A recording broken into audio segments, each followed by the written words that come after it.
Have you, I mean, are the things that you've learned from your mum, and she's been in the public eye since she was very young, and stuff that you've seen that has helped you? Yeah, just how hard she works, she stays working. I can't really remember a time at all in my life where she has not worked. Like, she doesn't stay home for long. I want to say when quarantine hit, that was probably the longest that she has ever been home. This lady's always out on the road working. So that's one thing that I've learned to admire, how hardworking she is. And 30 years in the business, and she's still making an impact on people in their lives. That's amazing. And I hope that my music does the same, and I can help people the way that she has helped people. So yeah, okay, sorry. And I guess one of the differences is that so Coko, when you guys came out, you didn't write as much of your stuff to tell your own story on the album, first album, as opposed to Jay having the opportunity to do so, to be able to express yourself and tell your own story. Is that something that you're proud of, that he's able to, I mean, not rely on others, but be able to have that gift to be able to tell his own story? Well, it's not even about just having the gift. Times are different from when we first came out. We weren't allowed to write and produce. We didn't really have a lot of say-so when we first came out. So what I encourage him to do now is be who you are, and don't let anyone change who you are. So yes, I want you to write more. I want you can create your own music. So I push him to do everything that I was not allowed to do. So, and he's doing very well. Yeah, I mean, one song that I heard, That's What I Need. Is that the title, or is it? It's a snippet of a track. Oh, yeah. That's What I Need. Yep. Yeah, it was really good. I mean, but did you sample something on SWV? Yeah, which track? That's What I Need. Okay. It's off our first album. Okay, and I was like, wow, this, they don't make music like this. Yeah. So I mean, and so that was really refreshing. I mean, and is this going to be the next single, or what's the plan for that? I'm hoping that it's on my EP that's coming out. Yeah, but it's not the next single. Yeah, not the next single. One of the things when I did hear your single, I guess we're being very conditioned to hip hop. And I was just waiting for, okay, who's going to drop the rap verse in here? Because that's what we get. And it was good that we didn't get that. Were you ever tempted to maybe get your brother in for a remix or something like that, or on the track? Or did it even cross your mind? No, it actually didn't cross my mind to not have. For that single. Not for this single. Never no. Be. Okay. He's on another single that's coming out pretty soon. But Never Be, I had a pretty clear idea of what I wanted it to sound like. I always say I want to bring back the real singing and the real music, that real authentic music that means something. Never Be means something. Everything that I'm talking about on that record, I wrote from a place of I'm going through it right now. Mm-hmm. So that was really the idea. I just want to make music that can be relatable and people really understand the feeling. Mm. And I wonder, the industry's changed so much, where we used to, as consumers and fans, we used to value buying our CD or maxi single, and it felt like, yes, we can really invest. Now music is, in some ways, for us, the consumers, free. Either we listen to it on a streaming service or YouTube and stuff. So I do wonder, when you're a new artist and you don't have the record labels owning you and pushing you out, what is then the sort of the vision of being a recording artist in 2022 and beyond? It's really about self-promoting. He's independent, so it's our own money that we're pushing out. Streams count, we get people to stream as much as possible, but social media is a huge platform, and word of mouth is like a big thing as well.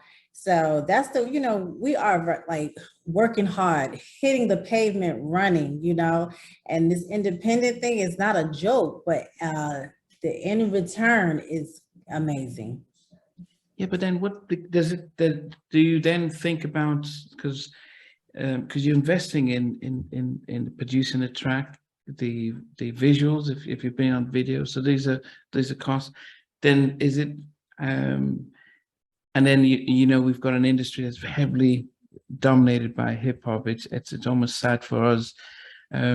Do you then think, okay, I'll do shows and tours and I'll recoup that way, or is it the hope that you go viral with the track, or do you even think as long as I'm putting out my music and I'm performing, that's where I'm happy? Well, we're past the point of trying to go viral, because a lot of people know who he is. The blogs are always picking him up, and his music is doing well. To get a record deal or whatever, you at this day and time, you need to have your own following. You need to pretty much come with an already made album. So that's how we're working it, and just trying to get the more music together and produced and put out. So when he does go to get a record deal, they won't be like trying to break a new artist, but they're still going to be breaking a new artist. Yeah.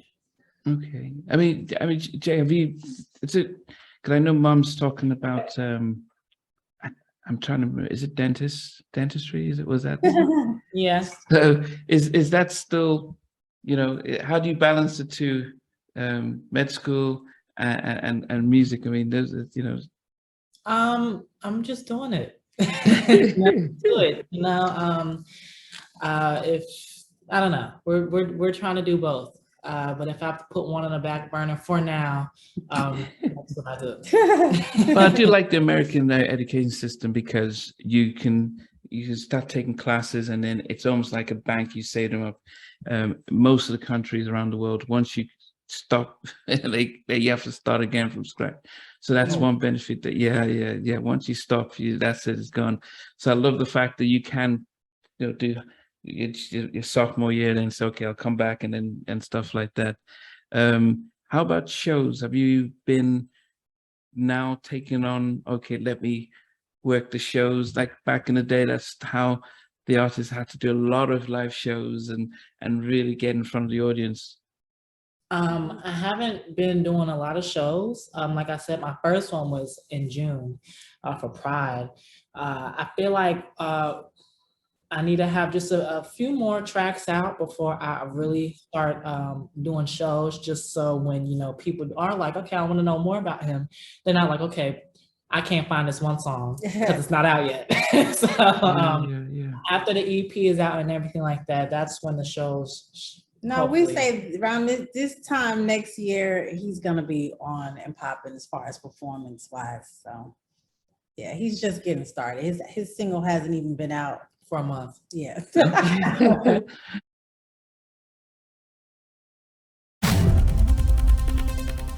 Hey everyone, I want to thank you for being part of Halftime Chats. This new update is really about our membership, and I'm really excited to be able to fully launch the membership page. There will be things like full interviews from day one. As soon as the interview drops, you get access to it without any ads on it. There'll be some exclusive member-only videos that will just be some behind-the-scenes stuff and some other things that we will never be broadcast. For some members, you can be able to get actually 2 interviews, because I do have a backlog of almost 7 or 8 interviews that I don't even know when I'm going to be able to broadcast them. So you're able to get at least some of those up front, and some just behind the scenes stuff, because there's a lot of stuff that goes behind the scenes that I have never been able to talk about or release. For everyone else, the videos will still be the same, over a week or a week and a half or 2 weeks, depending on how long it is. So everything stays the same. The polls stay the same. The community chats, the community stuff stays the same. But I think with the membership stuff, I'm able to add a little bit more. and invest a lot more time and energy in really supporting the members. So I do hope you come on that ride with me. I appreciate the support, and this will just help me continue to invest in taking things to the next level. Take care.